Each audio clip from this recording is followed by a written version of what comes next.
Vamos conversar com um médico pneumologista do Instituto do Coração, professor da Faculdade de Medicina da USP, Ubiratã de Paula Santos.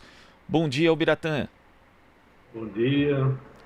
Ubiratã, a gente teve aí os números, né, da pandemia de coronavírus neste final de semana no Brasil e a gente chegou aí a 4.205 mortes, com 61.888 casos de coronavírus, segundo aí os dados agregados pelo Ministério da Saúde.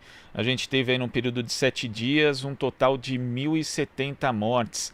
Como você avalia o atual cenário da pandemia do novo coronavírus no país, Ubiratã? Nós estamos numa curva em ascensão, estamos com 63.330 casos, dados de agora cedo, 4.300 óbitos.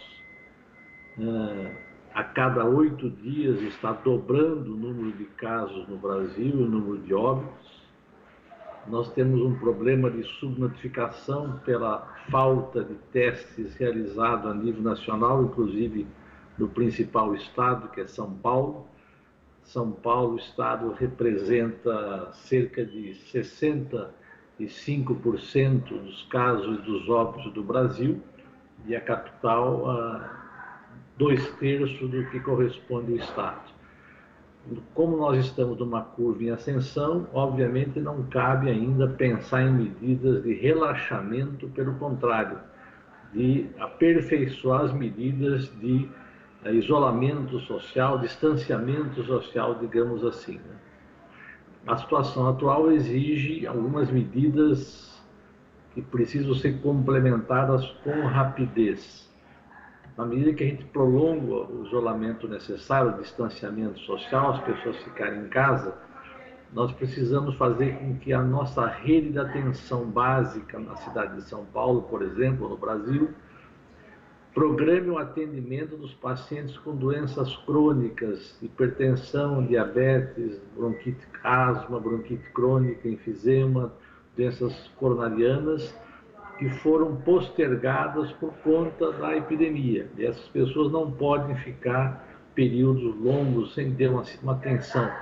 Então, é preciso que a atenção básica, ao lado de monitorar e identificar casos de Covid na sua região, desenvolva, retome uma atividade essencial, até porque muitas dessas pessoas eram atendidas em hospitais, e os hospitais estão bastante sobrecarregados com a atenção ao Covid.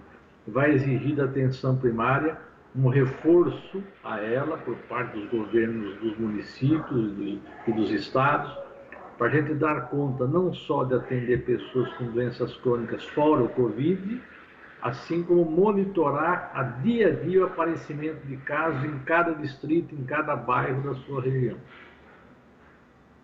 Ubiratã, há uma semana você publicou no Viu Mundo um artigo falando a respeito de como a cidade de São Paulo tem enfrentado justamente essa pandemia. Eu queria, com várias críticas, inclusive à administração municipal, você mencionou, né, que a capital paulista é responsável por 2/3 dos casos aqui do estado de São Paulo. Eu queria saber se de lá para cá isso mudou ou a gente continua com o mesmo panorama aqui, a postura da Prefeitura de São Paulo diante da epidemia de coronavírus, e também queria que você falasse a respeito do governo do estado, já que a gente vê também um avanço do coronavírus no interior.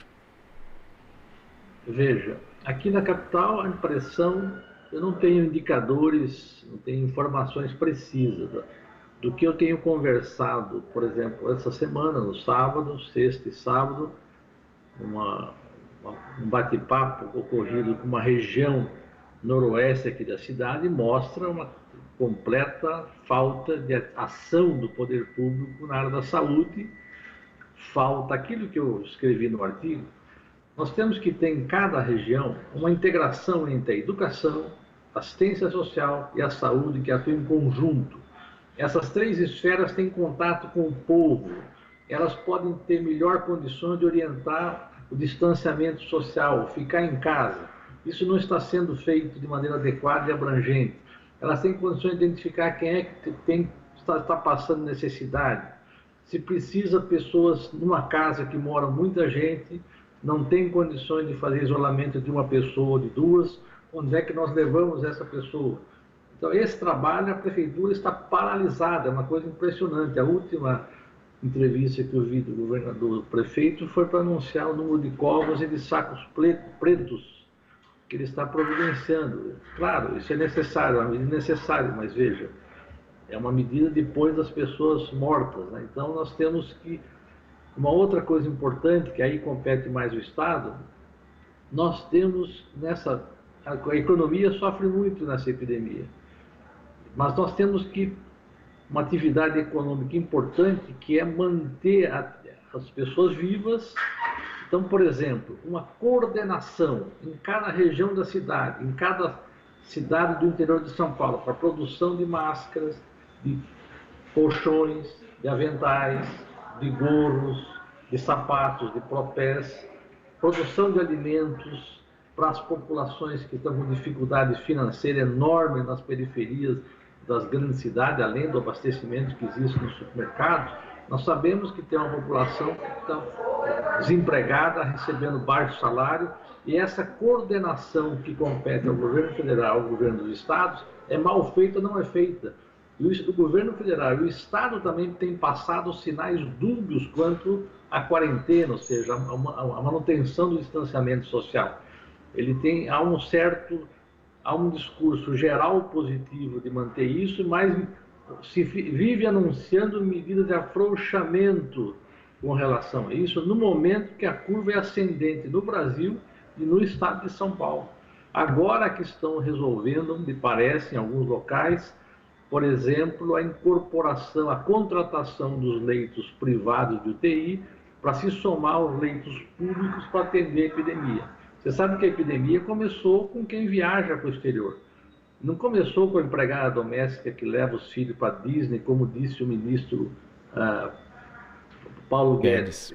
Começou com as pessoas de classe média, ricos que viajam, tiveram contato, voltaram ao Brasil e disseminaram essa epidemia a partir da classe A, digamos assim, para baixo. A classe A se protege mais, tem mais recursos, vive melhor, já foi mais tratados, contaminados, e agora a epidemia vai lá para baixo. Nós precisamos de uma grande ação solidária do Estado, tanto da Prefeitura como do Estado. Do governo federal é difícil contar com ajuda relevante. Tá certo, Biratã. Vamos agora à participação de Marilu Cabanhas. Oi, Marilu. Oi, Glauco. Oi, Biratã. Estou acompanhando aí essa tua fala, Biratã, em relação à rede básica de saúde. Você acha que se a rede básica de saúde tivesse tido toda a infraestrutura antes dessa pandemia, né? Hoje o quadro, o cenário que a gente está vendo da Covid-19 seria outro?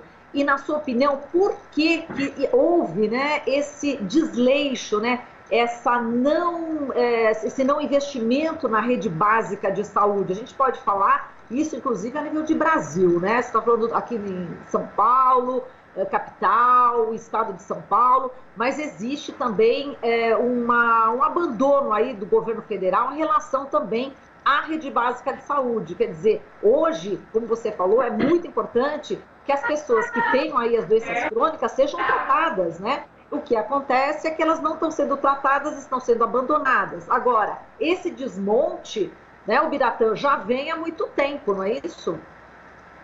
Sim, veja, há uma política de, digamos, de desprestígio ao setor público, ao Estado brasileiro, nos últimos anos, e inclusive isso se reflete no enfraquecimento de apoio com recursos humanos, financeiros, às diversas áreas, como a educação, a saúde, por exemplo.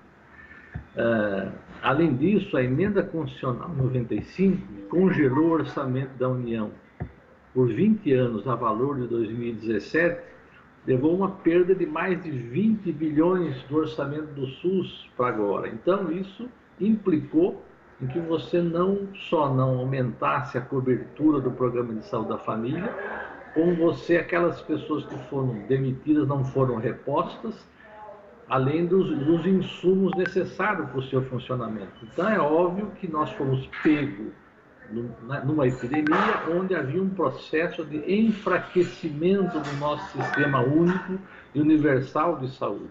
Agora ele está aos olhos nus, digamos assim, à vista, a sua importância estratégica para toda a sociedade, para todo o país, para todas as cidades, todos os estados, ou de cada bairro até a nível da federação. E eu espero que isso sirva de exemplo para que a gente retome, durante essa epidemia e no posterior, medidas necessárias para o fortalecimento permanente da estrutura de saúde.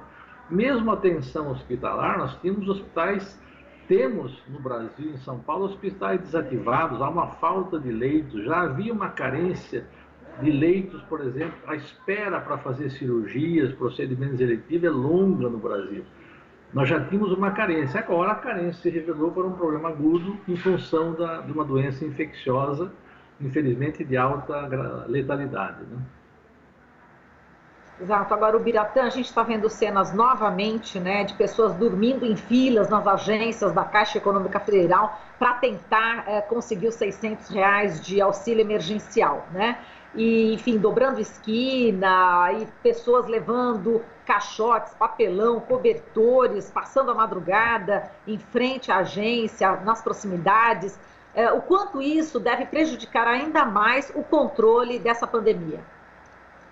Claro, isso evidentemente expõe as pessoas e aumenta a transmissão. Isso é inadmissível. O governo brasileiro vem trabalhando nos últimos anos para economizar recursos. Então, o Estado ele só aprendeu a cortar gastos. Na hora que tem que estimular o país com gastos e atender especialmente as pessoas que perderam emprego ou estão subempregadas ou há muito tempo desempregadas, ele, além de atrasar propositadamente o desembolso disso por um mecanismo da chamada fazenda, da maneira de atuar da fazenda brasileira, criam-se mecanismos burocráticos, morosos, que implicam nessas filas que nós temos visto. Uma outra coisa, por exemplo, aqui em São Paulo, desculpa o barulho, é que eu estou dentro do hospital e está em atividade aqui, no andar onde eu estou. E em São Paulo você tem esses albergues, por exemplo, as pessoas dormem, 7 horas da manhã tem que ir para a rua. Elas não têm um acolhimento ao longo das 24 horas. Significa que as pessoas de rua ficam circulando à procura de alimento e das suas necessidades. E são pessoas que, em vez de estar isoladas, digamos assim, elas dormem à noite no local e depois, durante o dia, circulam em toda a cidade, né? Então, isso também acontece com essas filas da Caixa, que são inadmissíveis, e é um fator que contribui, provavelmente porque o conceito do governo federal, de vários ministros, do presidente da República, é que essa doença não é relevante e, eventualmente, possa ser tratada com cloroquina, né? Perfeito, Biratã. Bom, enfim, a gente ainda tem um longo caminho pela frente e a perspectiva, enfim, com esse novo comando também do Ministério da Saúde, né, com Nelson Teich, não nos dá também muita esperança que essa curva vá ser amenizada, né? Não tem esperança. Há uma piora progressiva das ações do governo federal. O outro ministro tinha suas limitações, esse é pior ainda, não é do ramo. Não tem um discurso, não tem uma presença diária no comando da saúde do país para estimular as medidas nos estados, não tem um comando para estimular o fornecimento de materiais, por exemplo, ainda com a maior produção de álcool provavelmente do mundo, não sei se os Estados Unidos produzem um pouco mais de nós por causa do milho, nós estamos faltando álcool gel em vários locais, de vez em quando vem, de vez em quando falta, uma situação de descoordenação completa, o que agrava todo o esforço e as condições para combater essa epidemia que vivemos atualmente. Perfeito, Biratã, eu agradeço aqui a sua participação, te passo agora para o Glauco, um abraço. Tá, um abraço. O Biratã, só para a gente concluir, falando aqui também da situação em São Paulo, né, segundo os dados da Secretaria de Estado da Saúde, 58,9% dos leitos de UTI já estão ocupados por conta do tratamento da Covid-19, mas na Grande São Paulo esse número salta para 77,3% dos leitos de UTI ocupados. Você acha que vai ser inevitável que o poder público requisite aí o controle da administração também dos leitos privados para poder coordenar melhor essa resposta à Covid-19? Minha impressão é que sim, e rapidamente. Porque veja, você não pode fazer uma distribuição média por leito. Eu posso ter leito numa região do estado onde eu tenho uma baixa contágio, infecção, portanto uma baixa demanda por leito de UTI. Muito bom que isso aconteça lá, mas eu não vou poder transferir pacientes graves para vários polos de cidades do interior que têm UTI. Eu vou concentrar a capital de São Paulo, por exemplo, ela concentra 21% dos casos e 26% dos óbitos no país. Aqui é que se interna mais, na capital e na Grande São Paulo, que é o maior número. E aqui eu vou ter que fazer essa requisição. Se eu não fizer isso, eu vou provavelmente deixar pessoas que precisam ir para a UTI hoje, postergar sua entrada numa UTI, e sempre que eu entro com um paciente que passou do ponto, ele está mais grave quando ele entra na UTI do que ele deveria ter entrado, eu aumento a chance dele não sobreviver, aumento o risco dele falecer. Então é fundamental não haver um atraso na entrada de um paciente que está internado ou em ambulatório para a UTI, que isso é uma fase decisiva para reduzir mortalidade. Quando ele chega com várias complicações que poderiam ter sido evitadas por internação 1, 2, 3, 4 dias antes, significa que se eu não fizer isso, não vou estar salvando vidas de maneira adequada, que é o nosso objetivo. Tá certo, Biratã, muito obrigado pela sua participação e até a próxima. Obrigado a vocês e a todos os ouvintes. Um abraço. Abraço. Conversamos aqui com o médico pneumologista do Instituto do Coração e professor da Faculdade de Medicina da USP, o Biratã de Paula Santos. Você está ouvindo Jornal Brasil Atual. As notícias que os outros não dão.